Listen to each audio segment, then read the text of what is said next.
Hi, welcome to D+CMCTRAVELS. We're here at Tahquamenon Falls in Upper Michigan, and we're going to take a little trip through the Upper and Lower Falls today. Hey, so join us as we tour Michigan. Hi, welcome to D+CMCTRAVELS. We're at Tahquamenon Falls here in Michigan, UP, and we're going to take a little tour on the Tahquamenon Falls Upper Falls. Welcome to the Fact Shack at Tahquamenon Falls. Today's water flow rate is 3,643 gallons a second. So it is really flowing pretty strongly. You see they have wheelchairs you can use for free. If you return them here, they would appreciate that. Plus there's a dog bowl here if you have a dog and you need it for water. And just a hint, Tahquamenon rhymes with phenomenon. That might help remember how to say the word Tahquamenon. Anyway, so here we are. Explore with us, please. Here's a map of the Upper Falls. As you can see, they have restrooms, and they have a brink viewing deck, and also there is a loop, a 3.8-mile loop, and the gorge view has 181 steps to get down to the gorge, and you can actually take this trail back to the lower falls. There's also a Tahquamenon Falls brewery, gift shop, and Camp 33 gift store. This area is loaded with eastern white pines.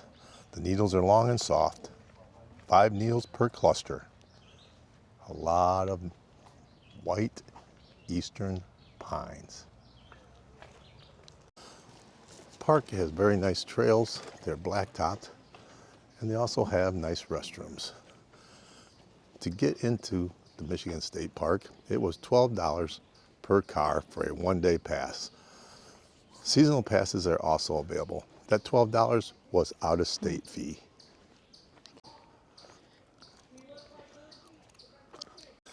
The walk is really nice. You can hear the birds singing, and it's nice and cool. We're in a nice tree tunnel here, canopy of trees, and it's really quiet, and you can just hear the birds singing away.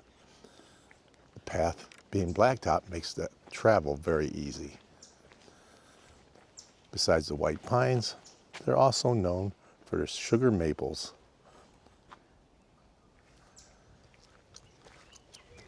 So what do you think of this nice, quiet, cool walk right now, Christy?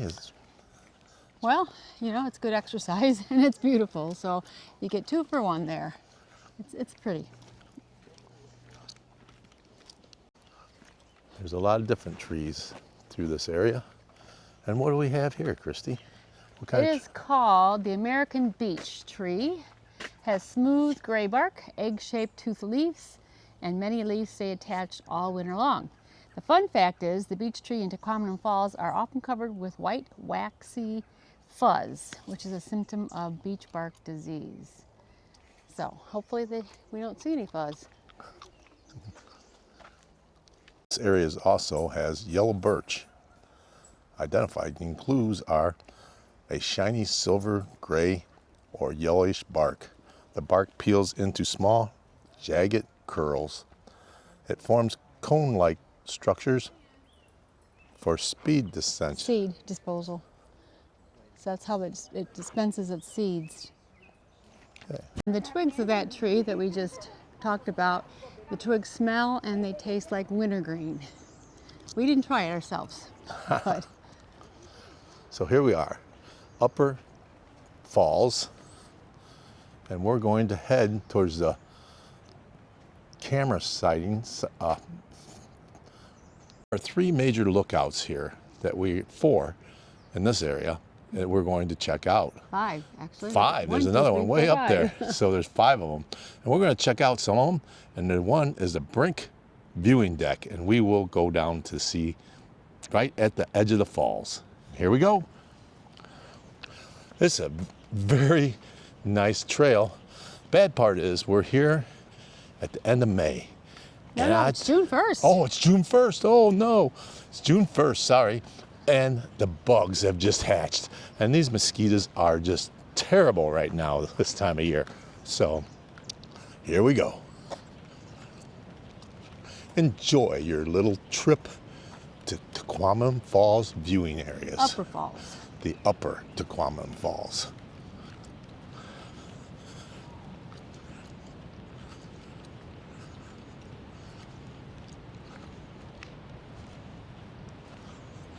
You can actually hear the water roaring over it right now.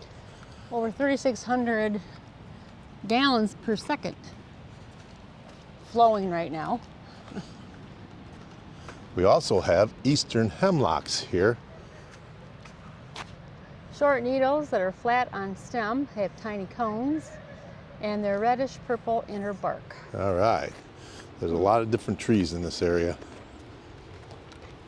The northern white cedar identifies as flat scale-like leaves, reddish brown, shredded bark, Aromatic.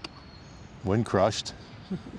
Branches from the fallen white cedar often grow right up, take root, and form new rows of live trees along the buried trunk. And it says they're important tree for wintering the white-tailed deer. White-tailed deer travel many miles to gather in nearly pure stands of cedar where snow depths are reduced. Cedar forest also serves as a blanket for deer, minimizing the wind and abrupt temperature changes. Here we are. We're at the first viewing point here of the falls. This is the upper falls. As you can see, the root beer-like look as it goes over. This is the first area of Tahquamenon Falls, Upper Falls. And here we go. We're going to the second scenic Vantage point. overlook here that we're going to see at the top of the waterfalls here, the mighty Tahquamenon River. We'll let Christy take over here and do some explaining to us. So the question is, why is the river brown? And it's because it has a tannic acidic or acid. Talk loud. Along with water, organic materials work their way into the Tahquamenon River, and then these materials originate from the decomposing vegetation found in the cedar, hemlock, and spruce forests that are found in the drainage basin. So it's based on minerals that are coming off of different trees, the different trees that we just read about. And there's a lot of foam for three natural factors or reasons. The river water is naturally soft, which has a low mineral content. 2, the decaying organic matter contains protein complexes, much like egg whites, and the turbulent action of the falls. So if you have soft water, organic matter, and turbulence equals the foam.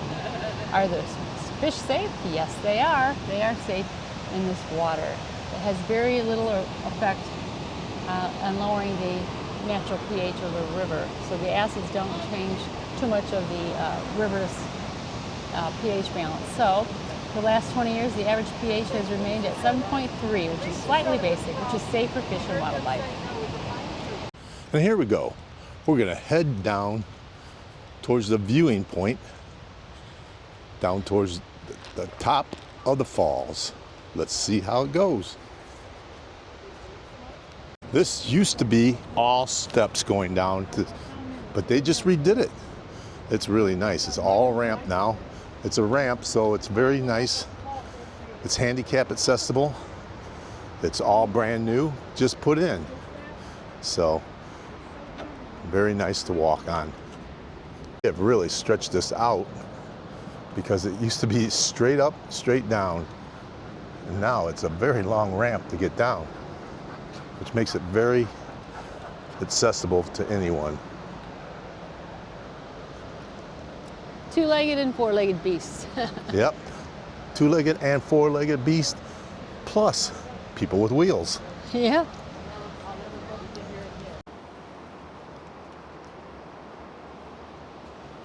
At least you This feel used like to be you're straight up and $12. straight down. Now they got it all spread out. Well, at least the $12 we had to pay to get in here has been used, because I'm sure this new boardwalk was not cheap. It's very nice, it's very smooth, and very much appreciated. I'm sure the walk, we're getting our steps in, like Dave said, we're getting our steps in, and but it's not a real steep incline or decline. It's kind of a gradual, so it will make it doable.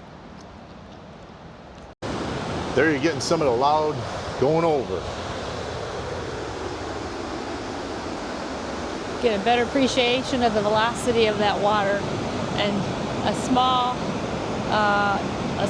glimpse of what the Niagara Falls is like. This is a minor, I think it's kind of like the Niagara Falls of Michigan. Well, we're almost down to the last turn here. Luckily enough, there are benches at the bottom if we need to sit and listen to the waterfall and to watch all the people taking pictures that are here, trying to capture their special moment as well. I don't know if you noticed, but this is a grade where the snow and the water will go right through, so it won't build up on this ramp. And it's like a plastic, or it's a hard, like, grading that's like a plastic. I wonder if it's heated so that it doesn't freeze, like, you know, people want to come down in the winter Not time. sure. And here we are on the brink of the Tahquamenon Falls.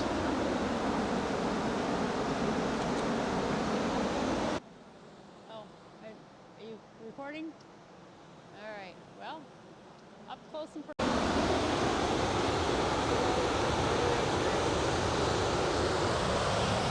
I don't think I've been here when it's been this high, so it's still pretty high for this time of year.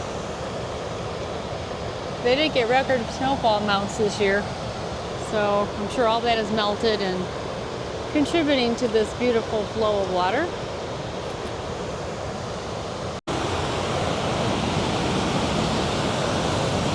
And you hear the thundering roar of the water. They've actually seen a deer wander too close to here last year, the year before, I'm not sure. And actually the current swept the deer over, and everybody thought he was going to be a goner, and he popped up down there and he swam away and got to land and walked away. Can you see the rainbow down there in the water?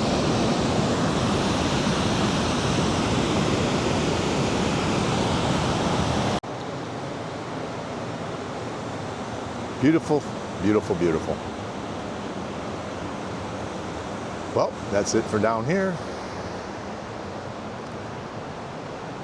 And here's the river that feeds into the falls over there. And now you can see we're heading back up. It's a long haul, but somebody's got to do it, right? We got to make it up.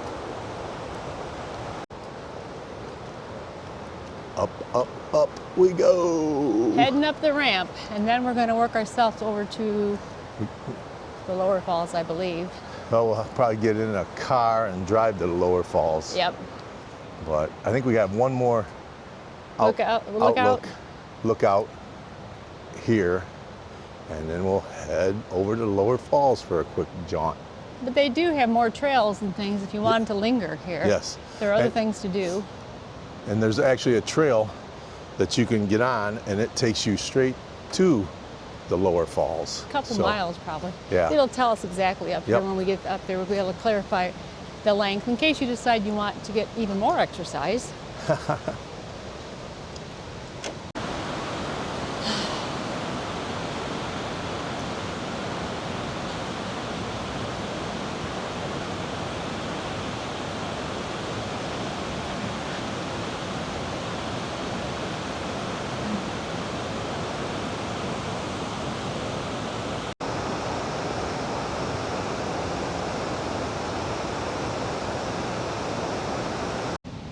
This is where the old steps used to be, and you can see it went straight up.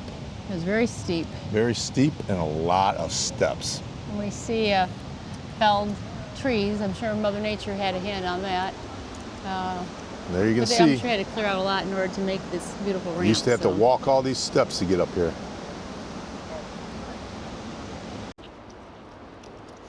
We're still going up. It's a little rougher going up, but still better than steps. Much, much better than Much better than steps. Yep. And they give you a couple benches here to take a little breather if you need it. Okay, listen carefully. What you're hearing is that was American redstart. In the background, black-throated green warbler. can't see them. They're really camouflaged pretty good in all this greenery. But that's what we have here. American redstart and black-throated green warbler. Oh, it's really small.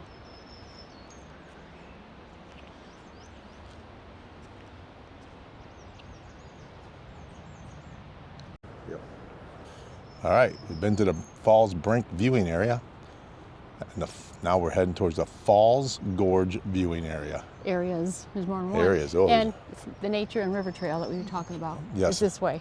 And that would take you all the way to the lower falls if you followed that nature trail.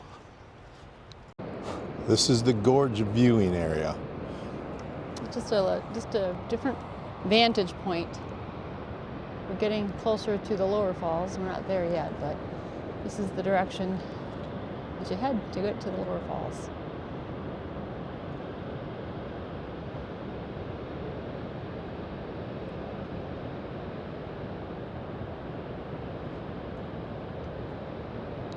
As you can see, we're here on a very good day. It's not very crowded at all. There's days where you can hardly walk down this path, but today it's quiet. You can hear the birds, and it's beautiful. Just them stupid mosquitoes. That's the only bad thing about today, but you can't have it all. At least not today. We will not be going here this trip, but you could visit the historical Whitefish Point, a must-see destination in Michigan's eastern UP. Explore the haunting world of shipwrecks, lighthouses, and life-saving Great Lakes Ship Museum. They have the Edmund Fitzgerald Bell in that museum. Well, what's nice about this trail is they had tons of chairs you can set in to rest, so it's a pretty friendly walk, because there's so many chairs that you can set in and just take a little breather when you need to. So we've really enjoyed it so far. Before we leave the Upper Falls area, just wanted to show you that they have a nice gift shop here, and then they have their brewery and pub. We've eaten there before. The food's excellent. It's a very nice place to stop if you got time and grab a bite to eat. And if you need to get a drink, they have drinks here too, since it is a brewery.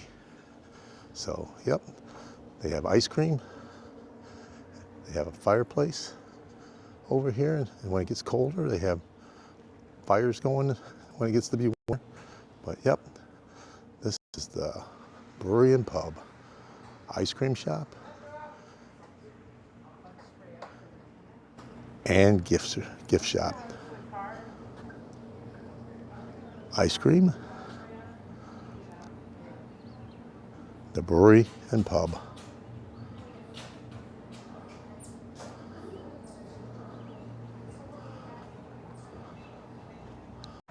Well, we made it. We're down to the lower falls of Tahquamenon Falls State Park. We're here, ready to start this second part of this adventure.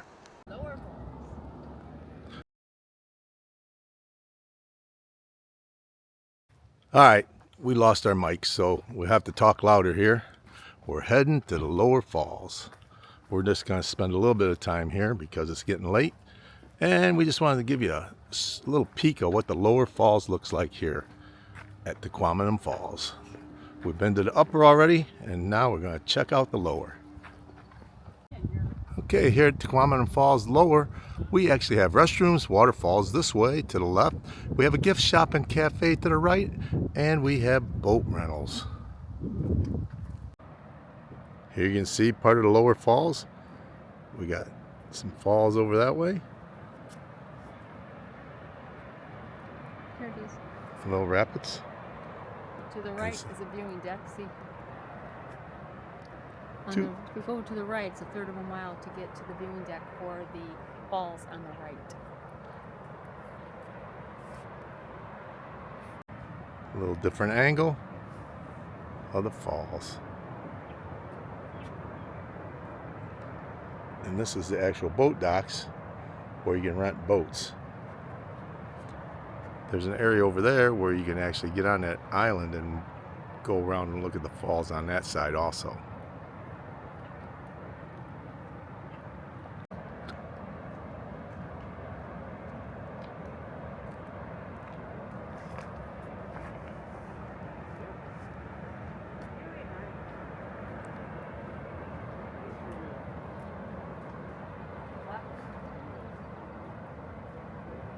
Here's some of the trails to the falls and a bridge, 1/2 mile and 3/4 of a mile.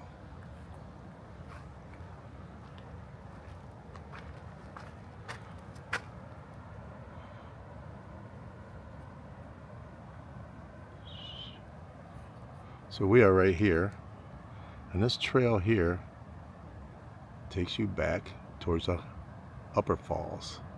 We're right here right now.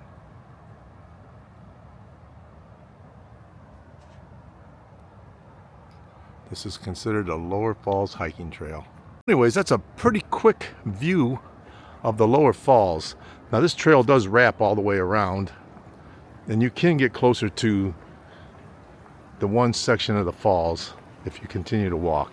But the mosquitoes are just tearing me apart right now, and we actually seen the falls from this angle, and we've been to the upper. Of course, the upper is much more spectacular than the lower, and I've decided, rather than lose more blood to the blood-sucking mosquitoes, that I'm gonna call it a day. And I think that's going to be it from the Tahquamenon Falls, UP of Michigan. Thanks for joining D+CMCTRAVELS on our adventure in the UP of Michigan. Thanks for joining us. Have a traveling day.